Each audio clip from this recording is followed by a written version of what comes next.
Welcome, mortals, to the legendary Ghost Library of DSA. My name is Miss Cromwell, and I'll be your librarian and guide today. Around this time of year, the worlds of the living and the dead come very close together.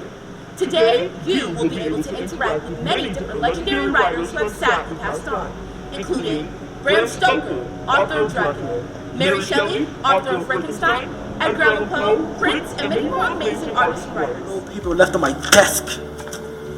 When all the paper was gone, in its place was a shape-shifting monster, a thief of innocence. Dracula. I wrote Dracula to release my demons on the page. This is how the world saw men like I and Oscar. We were monsters, demons, creatures who spread a disease like a plague, piranhas to be avoided at all costs. My first novel. The reason you take any such interest in me. I called it Frankenstein, or the Modern Prometheus. I entered it into the competition and I won first place. I suppose a bit unorthodox for a young woman competing against such prolific men. Not long after, I published it, without my name, but with an introduction written by Percy and a dedication to my father. It was already taken away from me. I remember feeling a deep loss that day. And you remember Charles Mintz, the person that told me to create the character? He said that he owned him, my Oswald. And I remember he said he'll be mine again in the year 2006. Damn 2006. I wanted him now. Oswald had so much power and potential, and all that hope and dream was just snatched away from me. You know, Clive and I had a private conversation after the fact, and he asked me what kind of songs I like to sing. And I told him, great big songs. Songs that are like climbing a mountain that you can wrap your arms around and that stretch me vocally. And those are the exact type of songs that Clive and the A&R team pitched to me. And almost immediately we started working on my debut album with the help of Jerry versus A&R Chief, who handpicked the tracks and brought them for me to listen. Kashif, he produced my song Hell Will I Know. Michael Walden, he revised and produced my song You Give Good Love. And Michael Master. I know I experienced my biological mother's death at a very early age, but a death so recent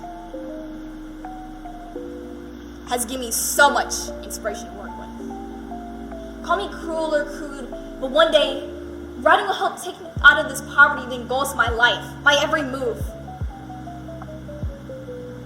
Still, I must admit, her death impacted me more than I intended to. One song. They would always ask me to sing our song. I was getting tired of just being seen as a one-hit wonder song kind of girl. Being seen as a sexual image was not sitting right with me. Even though I didn't like it. Those Germans didn't know what they were doing. I don't know how they do it. I think it runs in their genes. I don't know how Gio did it, or how he got us through it, but I'm not mad at it. So, while I was in Tucson, I met this guy, Ken Weaver, and I started spending a lot of time with him and his ex-girlfriend, Betsy Klein. We all kind of became neighbors. Now, Ken started showing me these comics by underground artists like Spain Rodriguez and Kim Deitch and Robert Crumb, who were putting out the stuff in San Francisco. He dreamed of being an artist and an actor. He was drawing the prettiest pictures, but he failed at having the career he wanted and turned to drink.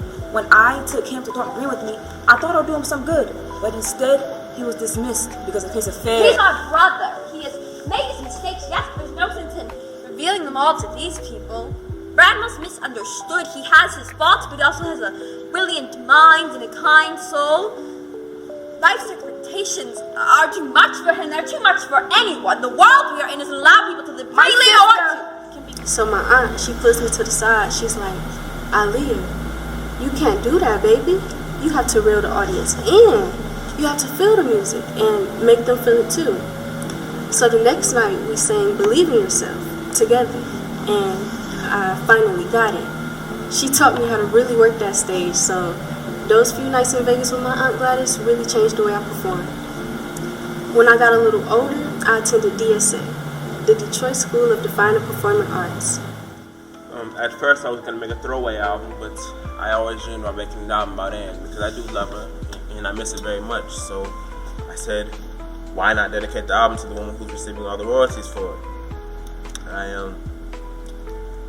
I don't expect her to listen to it, but if she does, I hope she reminisces and thinks back how I am before we get all like this. But, y'all seem like good people, so if you don't mind, I'd like to take it back a little bit for you. And sing one of my favorites for you. It's really been resonating with me recently. We dreamed of a family with children's galore, with laughs and giggles and rhymes by the score. I pictured small children with laughter so bright. They'd have eyes just like Helen that sparkled with light. I longed to hear their voices, the sound of their pattering feet. I longed to give them forehead bedtime kisses, those kisses so sweet. My self-titled was the introduction to Dirty Mind to test the waters, if you will. That was me ripping off the mask. I spent 3 days in my basement studio alone, recording with nothing but instinct and electricity running through my veins. It was raw, stripped down, and unapologetically me. Songs about things that nobody wanted to talk about. I personally was very pleased with these projects, but the critics couldn't have disagreed more. Churches, they